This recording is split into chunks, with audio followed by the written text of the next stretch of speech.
Good morning, St. Andrews. I'm Owen Laffey. And I'm John Hopkinson, and this is SAC Today.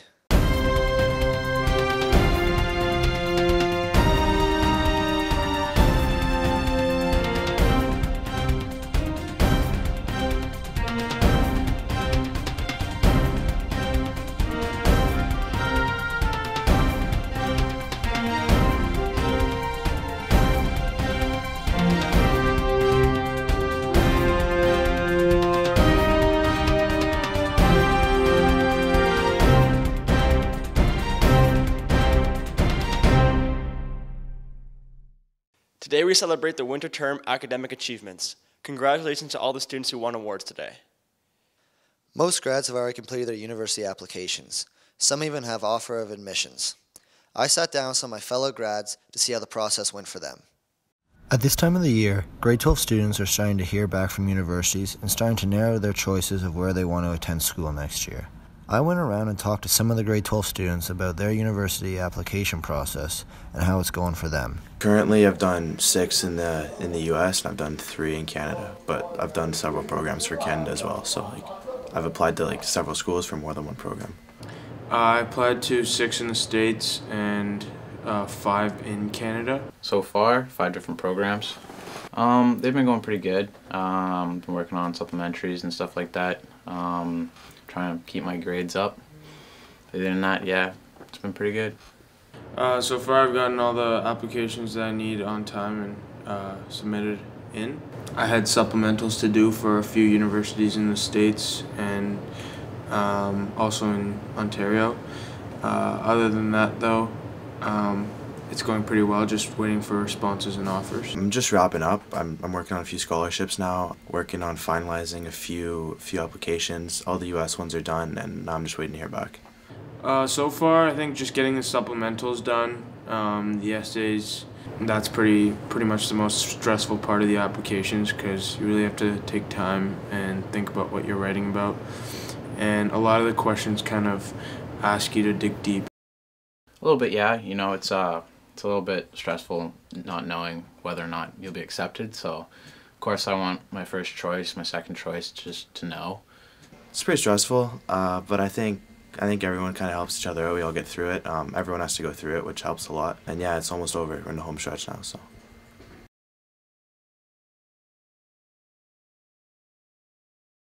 Computer science and Spanish students recently went on an important mission to Ecuador. Daniel Park has the story. During the February midterm break, a few of the students from computer science class and Spanish class traveled to Ecuador. At Ecuador, students had a tour, visited the Amazon, did community service, and presented the 3D printed prosthetic hand.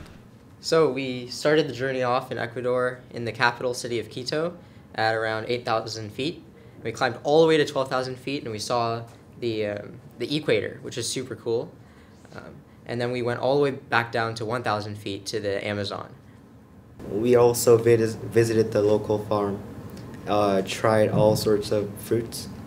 Yeah, there were about 12 different types of fruits there, which is super cool. And they were all super fresh. He had picked them that morning. We also ate live chansakuro, which are beetle larvae. Those were very interesting. They weren't as bad as I thought they would be, it was a relief. I tried the cooked one, and it wasn't that bad as I expected. A bit like bacon, would you say? Yeah, but it tastes like bacon. Our trip to Ecuador was an amazing trip in regards to community services and cultural experience. And also we were just impressed by how well received we were by the Minga Lodge and the surrounding inhabitants of the area. We offered the hands to the doctors. They were very impressed and they were so touched by it that they approached Mr. Prison and all of us at the same time and requested if we could actually build them a leg for one of the members of the community. In respect to the cultural experience, the students were able to practice their Spanish. It was amazing seeing how well Jaden, William, and Jackie and the other was trying to really to communicate with them the best way we can, not in English, but in their native language. And I think everybody got a lot out of it. We hope to go back eventually and share this again with other students because it is an experience of a lifetime. From SAC Today, I'm Daniel Park. After almost 120 years at St. Andrews College, there's a lot of history that goes into these walls. Graham Stanley Paul gives us a background and an inside view on the SAC Historical Society.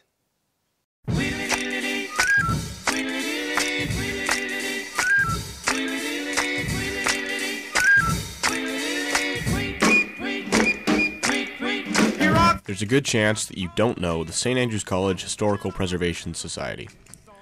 This society was founded by myself and Dr. Hayter to help ensure that St. Andrews' historical events and important points are remembered. We work out of a small office in the basement of the library in the archives. Every little swallow, every chickadee, every little bird in the tall oak tree. The wise old owl, the big black crow, flap of their wings, sing and go, bird, go. I sat down with Dr. Hayter to find out more about why she was happy to have this club exist. We started the Historical Preservation Society because Graham came to me one day. He said, "Is there anything that I can do to help in the archives?" And initially I wasn't sure what we could get him and the little group that he wanted to form to do. There's actually tons in the archives that they could be doing to help. So Graham came with his two buddies, Massimo and Axel, and said that they were really interested. And I hope now that this new group that they've formed will continue to work in the archives and get the archives, the face of the archives, out there more in the school and in the SA community in general. Keep an eye out around the school. You'll probably run into a couple of art projects, such as the Second World War display in Dunlap Hall.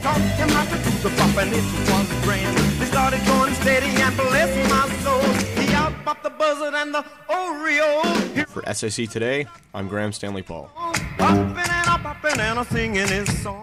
St. Andrews has been an important part for the town of Aurora's growth. Sasha Murphy Ives takes a closer look at our placement in the neighborhood.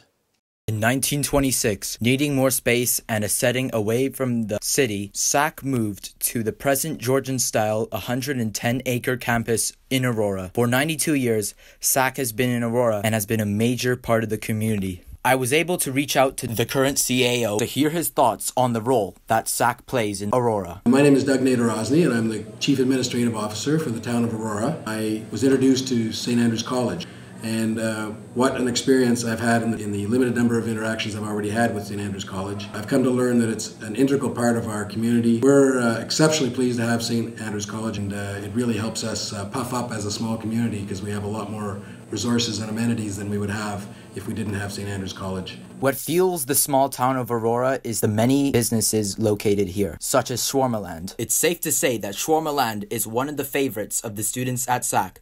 They offer a free pop to each student when they go, and a blessed shawarma, run by Ramez and his family. They work hard and give back to the community in ways that they can. Hi, my name is Ramez. My family and I own a Middle Eastern eatery in Aurora, Shawarma-land. It's located in the heart of Aurora. We opened it up in 2013. And my brother's been in the business for about 14 years. We decided why not do it for ourselves instead of working for other people.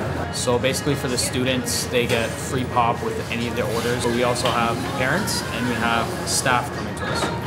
We close at the end of the year for about 10 days in December over the holidays. Whatever food we have left, instead of throwing it out, we basically package it up and we send it over to the local homeless shelter where we feel like they could benefit from it as opposed to just throwing it out. Since the community has given so much to us, it is important that we return the favor. For SAC Today, I'm Sasha Murphy Ives. I'm not gonna lie, this shawarma is A1. The Arts Council hosted another cool event on Valentine's Day. Here's a closer look.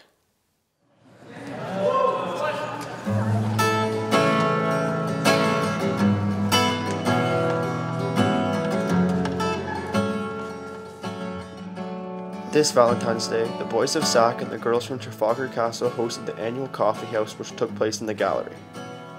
This was a chance for students to showcase their musical talents or to just enjoy some food and drinks. Here are some clips from the night. I met you in the dark, you led me on, you made me feel as though I wasn't enough.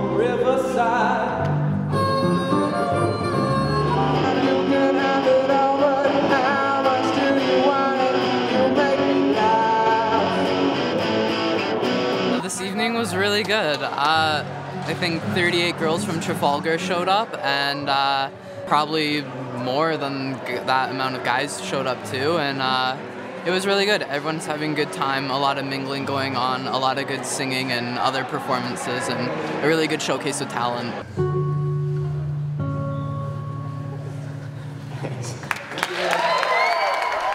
For SAC Today, I'm Owen Laffey.